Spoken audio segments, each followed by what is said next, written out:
네, 배를 타고 바다를 누비는 항해술에서 가장 중요한 것은 자기 위치를 찾는 것이라고 합니다. 내가 지금 어디에 있는지를 알아야 한다는 것이죠.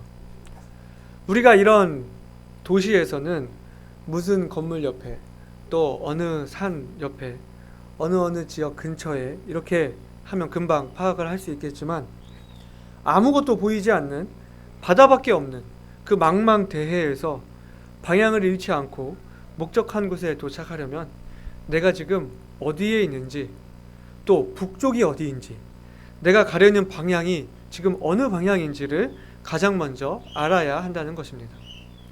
그리고 그 방향이 정해졌다면 바람이 불어 배를 돌리고 또 물살과 파도가 배를 흔들어도 계속 그 방향을 유지하여 전진해야 한다는 것입니다. 어떤 사람들은 인생을 바다에 비유하곤 합니다. 우리 인생에는 배의 안전을 위협하는 파도가 있습니다. 코로나 바이러스뿐만이 아니라 개인적으로 건강의 위협이라든지 사업의 어려움이라든지 또 가정의 중대사와 같은 어려움들이 있습니다. 또한 배의 방향을 어지럽게 하는 바람과 물결들이 있습니다. 특별히 현대 사회는 트렌드에 민감한데요. 패션의 트렌드, 또 말하는 방법인 이 화술의 트렌드, 또 교육의 트렌드, 경제의 트렌드, 정치적 트렌드, 그 트렌드들에 합류하지 못하면 마치 도태될 것처럼 수많은 사람들을 한 방향으로 향하게 하려는 거센 바람과 물결들이 있는 것을 보게 됩니다. 인생이라는 바다를 항해하는 데 있어 시시각각 변하는 바람과 물결 속에서도 길을 잃지 않기 위해 우리에게 무엇보다 중요한 것은 마찬가지로 나는 지금 어디에 있는지, 그리고 내가 가야 할 목적지와 방향이 어디인지 설정하는 일일 것입니다. 예수님을 따르는 제자의 길도 이렇게 우선순위가 존재합니다. 물론 예수님을 따른다고 했기 때문에 우리 목적지는 이미 정해져 있습니다. 바로 나를 구원하시고 나의 주인 되시는 그 주님의 은혜에 보답하는 삶, 예수님을 따라 그분을 닮아가는 삶, 그분이 명하신 것을 순종하고 따르는 삶을 사는 것이 모든 그리스도인의 목표이자 제자들의 목적지일 것입니다. 오늘 말씀은 이 예수님을 따르는 일에 있어 무엇보다 먼저 해결해야 할 문제, 먼저 정해져야 할 우선순위가 있음을 말씀해 주고 있습니다. 오늘 본문에서는 예수님을 따르는 것과 관련된 세 사람의 이야기가 나오는데요.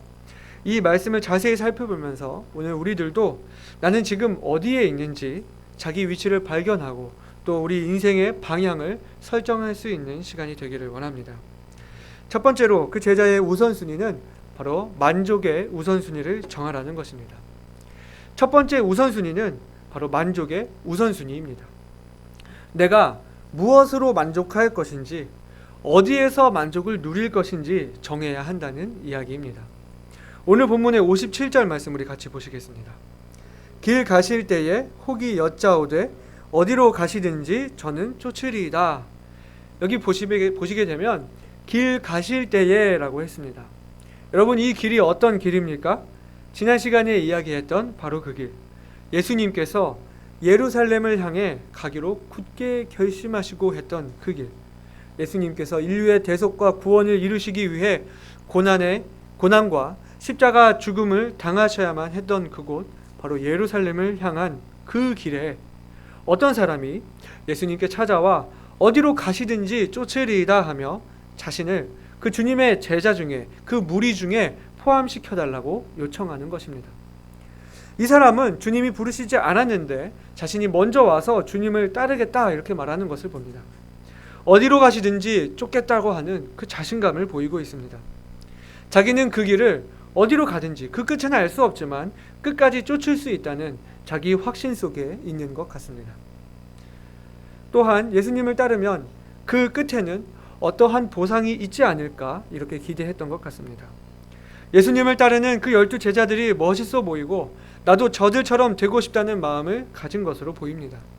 주님을 따르는 그 길에 어떤 육신적인 만족이나 또 우리가 지난주에도 이야기를 했었지만 제자들처럼 이 사람들로부터 우월감을 가지고 싶었을지도 모르겠습니다. 그래서 주님의 대답이 어떻습니까? 오늘 본문 58절입니다.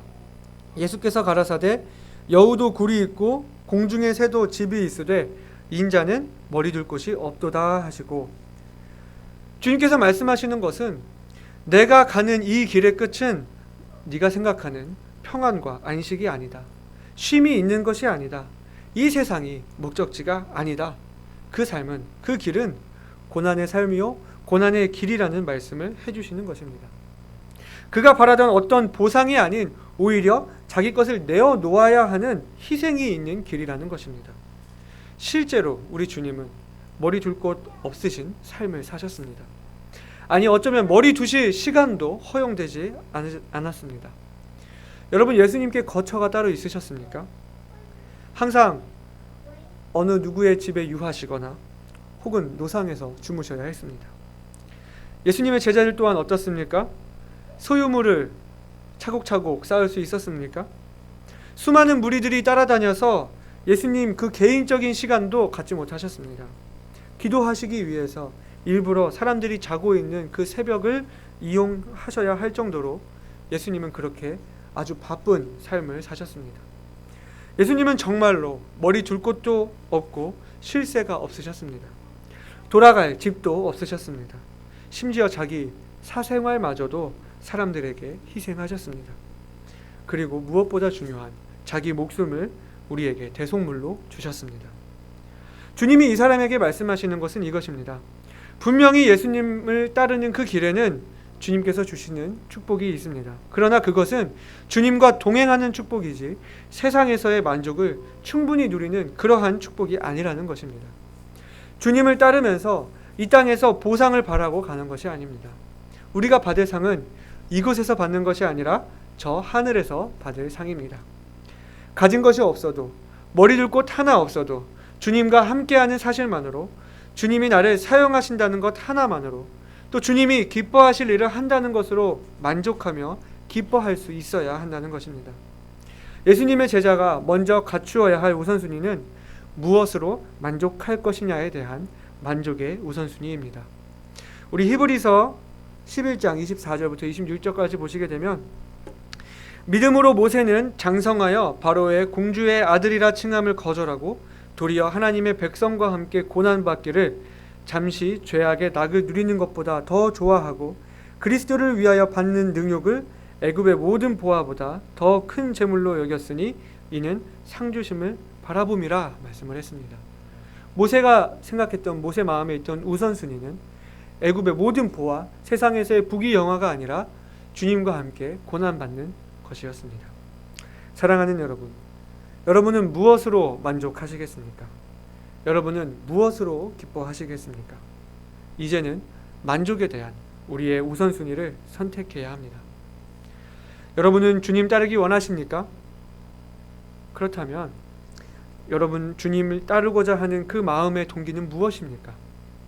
그것이 세상의 부와 명예를 위한 것입니까? 평안한 집과 삶의 안정을 위한 것입니까? 아니면 주님의 기쁨이 되길 원하는 것입니까? 내가 원하는 한 가지, 주님의 기쁨이 되는 것.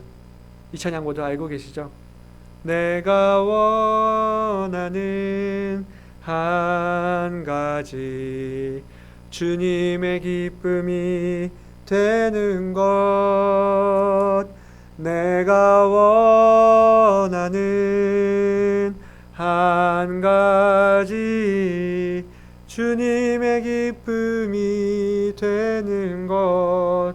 우리 이 찬양 너무나 많이 찬양을 했던 곡인데요, 수없이 불렀던 이 노랫말과 같이 주님을 따르는 우리 마음의 동기가 순전히 주님의 기쁨이 되기 위한 것이 되길 바랍니다. 우리 마음의 동기를 한번 살펴봅시다. 여러분, 진정으로 주님을 사랑하십니까? 내가 원하는 한 가지, 주님의 기쁨이 되는 것. 내가 조금 불편하더라도, 아니 많이 불편하더라도, 내가 가진 것을 희생한다 하더라도, 사랑하는 사람에게 베푸는 것이 아깝지 않듯이 나를 위해 자기 목숨을 아끼지 않고 내어주신 그 주님을 감사하고 주님을 사랑하고 나 또한 주님의 기쁨이 되기 위해 나를 아끼지 않을 수 있는, 주님의 기쁨이 된 것으로 만족할 수 있는 저와 여러분이 되시길 바랍니다. 제자들의 우선순위, 그 두 번째는 사명의 우선순위를 정하라는 것입니다. 내가 무슨 일을 할 것이냐에 대한 사명의 우선순위를 정하라는 것입니다. 여러분, 우리 두 번째 사람은 어떤 사람이었을지 보시겠습니다. 오늘 본문의 59절입니다. 또 다른 사람에게 나를 쫓으라 하시니 그가 가로되 나로 먼저 가서 내 부친을 장사하게 허락하옵소서. 여기 두 번째 사람은 첫 번째 사람과 다릅니다.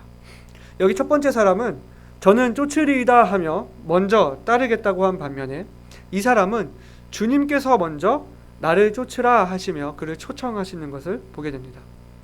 그러나 이 사람의 대답은 어떻습니까? 나로 먼저 가서 내 부친을 장사하게 하옵소서. 장사하게 허락하옵소서. 가겠다는 것이죠. 그에게는 이유가 있었습니다. 부친을 장사해야 한다는 것입니다. 부친께서 돌아가셨기 때문에 초상 중에 있었기 때문은 아닌 것 같습니다.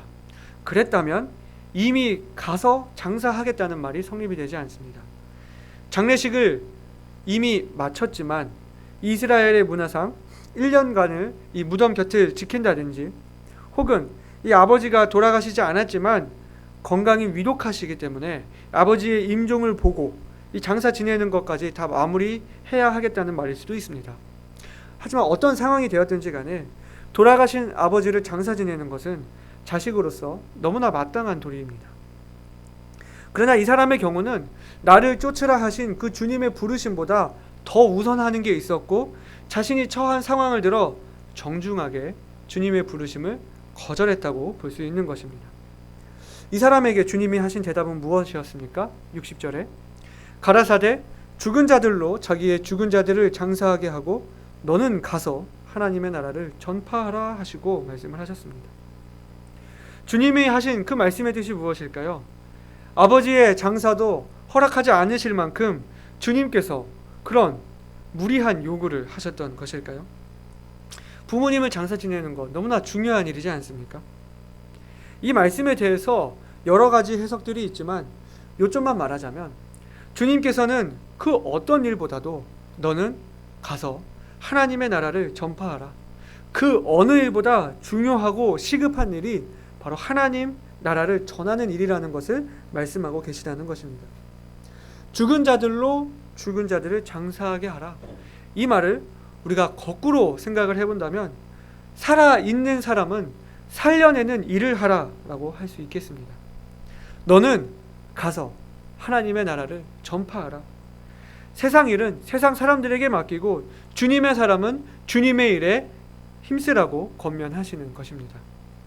하나님 나라를 전파하는 일에 대한 그 주님의 시급함을 볼 수 있는 것이죠. 우리 마가복음 7장 10절부터 13절을 보시게 되면 이렇게 기록이 되어 있는데요.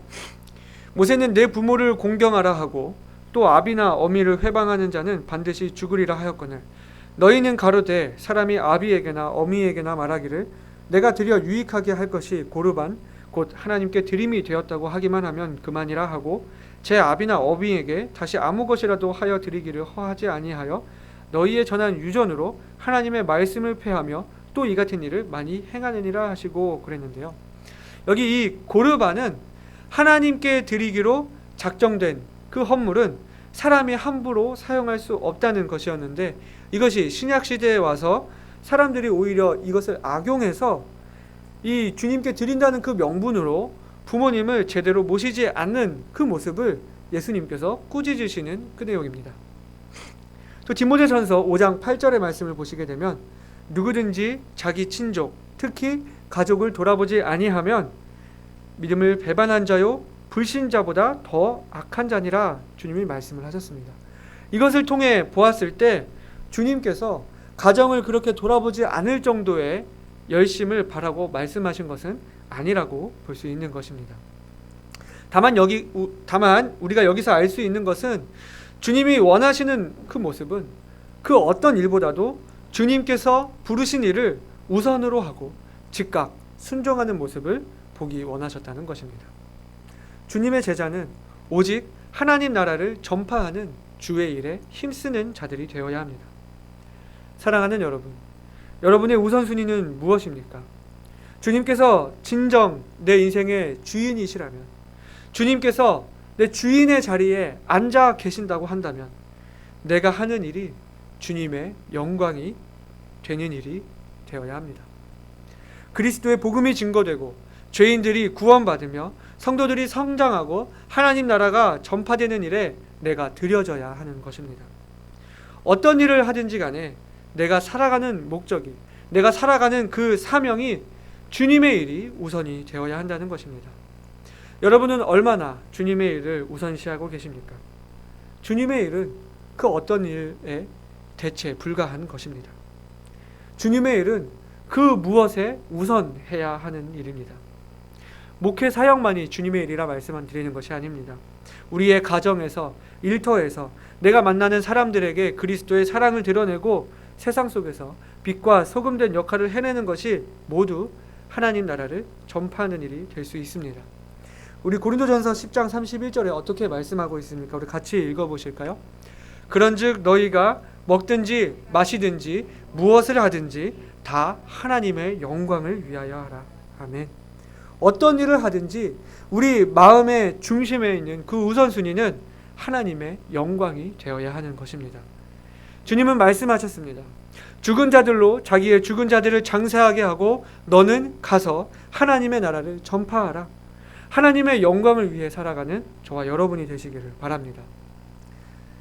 그리고 세 번째는 유일한 우선순위를 정하라는 것입니다. 주님의 제자가 정해야 하는 우선순위는 변하지 말아야 하는 것입니다. 우리 본문 61절 말씀 같이 보실까요? 또 다른 사람이 가로되 주여 내가 주를 쫓겠나이다마는 나로 먼저 내 가족을 작별케 허락하소서. 여기 이 세 번째 사람을 보면 두 번째 사람과 비슷한 상황 같지만 조금의 차이가 있는 것을 볼 수 있습니다. 이 사람은 자신이 먼저 예수님을 쫓겠다고 한 건지 주님이 먼저 쫓으라고 그렇게 부르신 것인지는 알지 못하겠지만 일단 쫓기는 하겠습니다마는 가족들에게 작별 인사를 할 수 있게 해달라 이렇게 요청을 하고 있습니다. 어찌 보면 이 사람도 마땅한 이야기를 하는 듯이 보입니다. 우선순위가 정해지지 않은 것은 아니었습니다. 주님을 안 따르겠다는 것이 아니고 따르겠지만은 가족들과 이 마지막 시간을 갖겠다는 것이니까요. 이번의 경우는 죽은 사람도 아니고 이 살아있는 가족들과 살아있는 가족들에게 이 가족의 일원으로서 어쩌면 가장으로서 맞는 이야기 같습니다. 우리 구약에서 엘리야 선지자가 엘리사를 부를 때 그 엘리사도 밭을 갈고 있었습니다. 열왕기상 19장을 보시게 되면 그 이야기가 나오는데요. 엘리야가 자기의 후임으로 엘리사를 세울 때 엘리사가 부모와 작별 인사를 하게 해달라 이렇게 요청을 했고 엘리야는 그것을 허락했습니다. 이 사람도 마찬가지로 돌아보아야 할 가족들과 또 돌아봐야 할 일들이 남아 있었고 이들에게 마지막 그 최선을 다하겠다는 그런 모습으로 보입니다.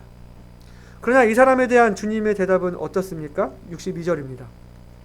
예수께서 이르시되 손에 쟁기를 잡고 뒤를 돌아보는 자는 하나님의 나라에 합당치 아니하니라 하시니라. 엘리사보다도 더 중요한 일을 하게 될 것이기 때문이었을까요? 주님은 이 사람에게도 역시 나를 따르는 일에 최선을 다하라. 망설이지 말고 주춤하지 말고 돌아보지 말고 따르라 말씀하시는 것을 보게 됩니다. 여러분 쟁기질을 해보셨습니까? 땅을 반듯하게 갈기 위해서는 쟁기를 잡고 똑바로 가야 합니다. 주변을 살피거나 잠시 멈추게 되면 다시 출발할 때 삐뚤어지고 더 패여서 그 반듯한 모양이 나오지가 않습니다. 내가 뒤를 돌아본다면 쟁기질이 온전히 되지 않을 것입니다. 여기서 뒤를 돌아본다고 했을 때 창세기에 나오는 롯의 아내가 생각이 나는데요. 어쩌면 이 사람의 마음에는 주님을 쫓기는 하지만 두고 온 것에 대한 미련, 그것들을 다 가지고 가고 싶어하는 마음들이 있었고 주님은 그 마음을 보시고 이렇게 대답하신 것이 아닌가 생각해 보게 됩니다. 그렇기 때문에 주님은 미련을 갖지 말고 다른 것 품지 말고 멈추거나 돌아보지 말고 앞만 보고 전진하라는 말씀을 하신 것입니다. 주님께 대한 우리의 우선순위는 최우선의 순위이지만 다른 후보가 존재하지 않는 유일한 순위여야 한다는 것입니다. 사랑하는 여러분, 우리들의 마음은 어떻습니까? 주님을 내 삶의 최우선 순위에 두고 계십니까? 그리고 유일한 순위에 두고 계십니까? 오늘날 그리스도인들에게 이 하이브리드 신앙이 많은 것 같습니다. 요즘은 길에서 이 하이브리드 자동차를 쉽게 볼 수 있습니다. 내연기관 모터와 전기 모터, 두 개의 모터가 같이 있어서 이 전기 모터가 필요할 때는 전기의 힘만으로 움직이고, 또 강한 힘이 필요할 때는 내연기관 모터가 작동해서 내연기관 모터로 움직이고, 또 두 모터가 같이 필요로 할 때는 같이 움직이면서 또 연비를 아끼고, 또 이렇게도 되었다가 저렇게도 되는 그런 자동차입니다. 그런데 오늘날 그리스도인들이 이 내연기관, 전기 모터 다 가지고 가려고 하는 것 같습니다. 주님을 잘 따르려고도 하지만 세상에서도 성공하려고 하고, 주님의 인정을 받으려고도 하지만 사람들에게 명예를 얻고자 하고, 필요할 때는 믿음으로 가다가, 또 필요할 때는 물질을 의지해서 가다가, 또 필요할 때는 사람을 의지해서 가다가, 오직 주님만으로 가야 하는데 다 가지고 다 품고 가려고 합니다. 좀 순수해야 할 필요가 있는 것 같습니다.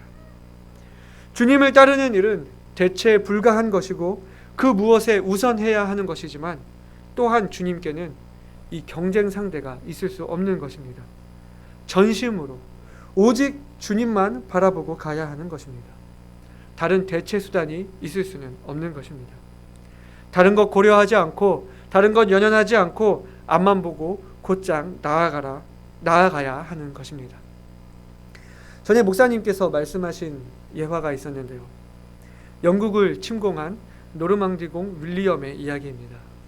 15,000명의 병사들을 이끌고 도버 해협을 건너 자신들이 타고 왔던 그 배를 불살랐습니다.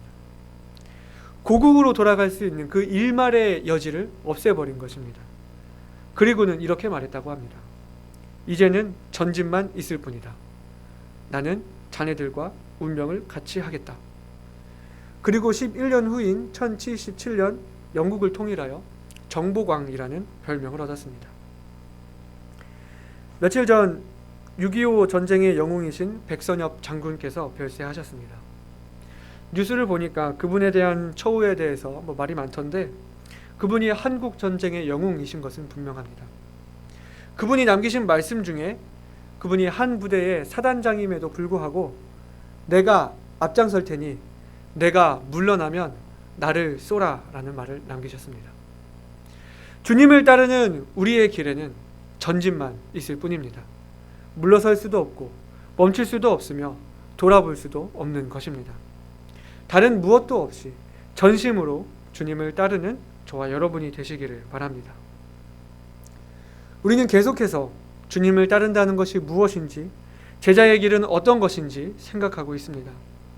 오늘 말씀에 나온 이 세 사람은 자신이 먼저 쫓겠나이다 라고 말했던 사람, 주님이 먼저 쫓으라 말씀하셨지만 거절했던 사람, 주님을 쫓겠나이다마는 다른 것들을 많이 쥐고 있었던 사람이 있었습니다.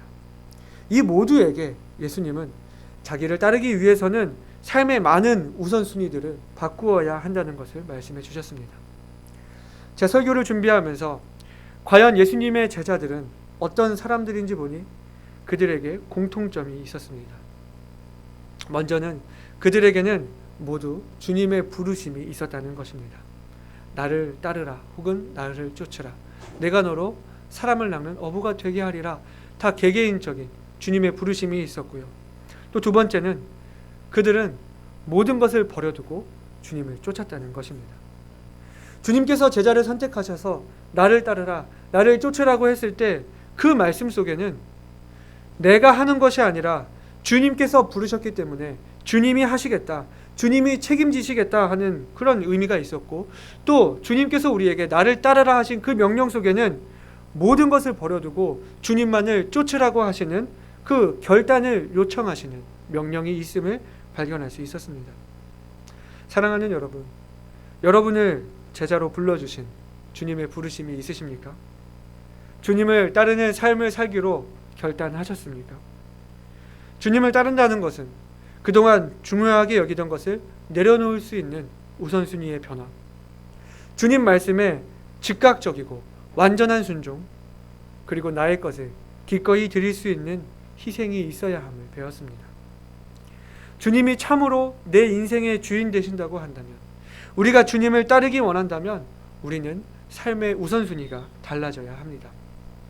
내 삶에 기쁨을 주는 만족의 우선순위를 정해야 합니다. 무엇을 할 것인가에 대한 사명의 우선순위를 정해야 합니다. 주님만을 전적으로 따르는 유일한 우선순위를 정해야 합니다. 바라기는 저와 여러분이 주님만으로 만족하고 주님의 영광을 위해 살며 오직 주님만 전적으로 섬기는 변함없는 믿음의 그리스도인들이 되시기를 바랍니다.